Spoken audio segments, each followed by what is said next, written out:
Hello gamers, நீங்கள் தான் PS4 கேட்டீங்க, நீங்கள் தான் PS5 கேட்டீங்க, ஆன்லைன் வேணும், நீங்கள் ஜெயில் பிரேக் வேணும், எல்லாமே வாங்கி வச்சுட்டேன். இப்போ என்னன்னா ஃபைனலாக ஒன்றுக்கு வந்திருக்காங்க, அப்படிலாம் பின்னாடி போயிருக்காங்க. PS2. சரி, ஓகே, ஃபைனலாக PS2வும் வாங்கலான்னு முடிவு பண்ணிட்டேன். ஆனால் எவ்வளோ வாங்கி வச்சா என்ன? யாராவது வந்து விளையாடணும்ல, யாருமே விளையாடவே வர மாட்டீங்க. ஆக்சுவலாக எனக்கு இதை எப்படி இந்த பிஸ்னஸை டெவலப் பண்ணி எடுத்துகிட்டு போகிறதுன்னு சுத்தமாக தெரியல. நீங்கள் கேம் சென்டர் வச்சுருக்க யாராவது இந்த வீடியோஸ்லாம் பார்க்குறீங்கன்னா எனக்கு ஜஸ்ட் அட்வைஸ் பண்ணுங்கள்.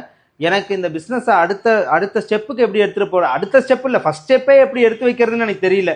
ஏன்னா வேணுங்கிற எல்லாமே வாங்கி போட்டு வச்சுருக்கேன். PS5, PS4 Pro, PS5ல ஸ்டாண்டர்டு, ஸ்லிம், டிஜிட்டலு எல்லாமே வச்சுருக்கேன். பட் ஆனால் இந்த பிஸ்னஸை என்னால் அடுத்த லெவலுக்கு எடுத்துகிட்டு போக முடியல. இந்த PS2 வாங்கி வச்சாதான் அந்த பிஸ்னஸ் அடுத்த லெவலுக்கு போகும்னா நான் எதுக்கு இவ்வளோ PS5, PS4 Pro வாங்கினேன்னு எனக்கு தெரியல. இது பயங்கர இன்வெஸ்ட்மெண்ட் வேறு. PS2 வந்து 8000 ரூபாய் அந்த ரேஞ்சு தான் வருது. டேய், நான் 8000 ரூபாய்னா ஒரு 5 வாங்கி போட்டிருந்துருக்கலாம் ஒரு 40,000 ரூபாய்க்கு. ஏன்னா PS5 விட அது ரேட் ரொம்ப கம்மி. அதோட இப்போ ரேஞ்சுக்கு ஒரு பாதி ரேட்டு தான் வருது. ஸோ நான் PS2 வாங்குகிறேன்.